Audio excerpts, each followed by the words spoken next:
नमस्कार मित्रांनो, स्वागत आहे तुमचं आताच्या ब्रेकिंग न्यूजमध्ये। मित्रांनो, बऱ्याच वेळेला घरकुल योजनेचा लाभ मिळतो, परंतु घरकुल बांधकाम करण्यासाठी जागाच उपलब्ध नसते।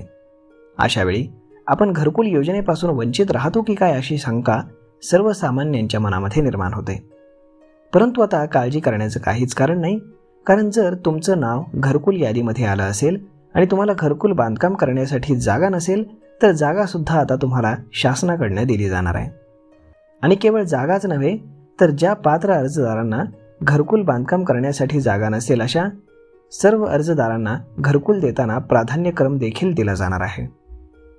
या संदर्भातील निर्देश ग्रामविकास व पंचायत राज मंत्री जयकुमार गोरे यांनी संबंधित अधिकारी यांना दिलेला आहे।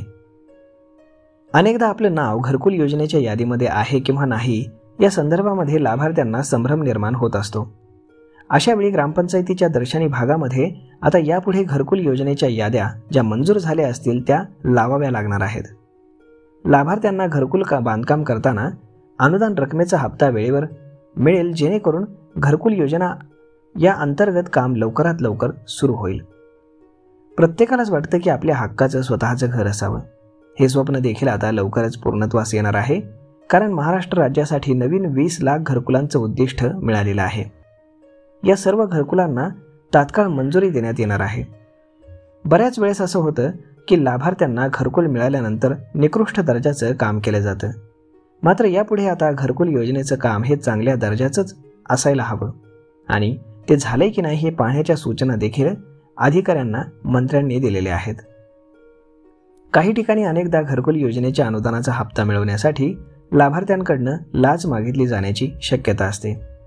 अशा वेळी कोणत्याही अधिकारी किंवा कर्मचाऱ्याला पैसे न देता रितसर तक्रार केल्यास लाभार्थ्याचं होणारं आर्थिक शोषण हे थांबवलं जाऊ शकतं। तर अशा पद्धतीनं ज्या पात्र लाभार्थ्यांकडे घरकाम करण्यासाठी जागा नाही त्यांना आता प्राधान्याने योजनेचा लाभ दिला जाणार आहे। यामुळे ज्यांना घरकुल बांधकाम करण्यासाठी जागा नाही अशा पात्र लाभार्थ्यांसाठी नक्कीच ही एक आनंदाची बातमी ठरणार आहे। तर मग मित्रांनो, अशा पद्धतीनं जर तुम्हाला घरकुल मंजूर झालं असेल आणि जर तुमच्याकडे ते बांधण्यासाठी जमीन नसेल तर आता जमीन सुद्धा तुम्हाला शासन देणार आहे। तर मग मित्रांनो, हा व्हिडिओ, ही माहिती तुम्हाला कशी वाटली हे तुम्ही आम्हाला कमेंट करून नक्कीच सांगा। आणि जर आवडली असेल तर आपल्या जवळच्या मित्रमंडळींसोबत देखील हा व्हिडिओ तुम्ही शेअर करायला विसरू नका। धन्यवाद।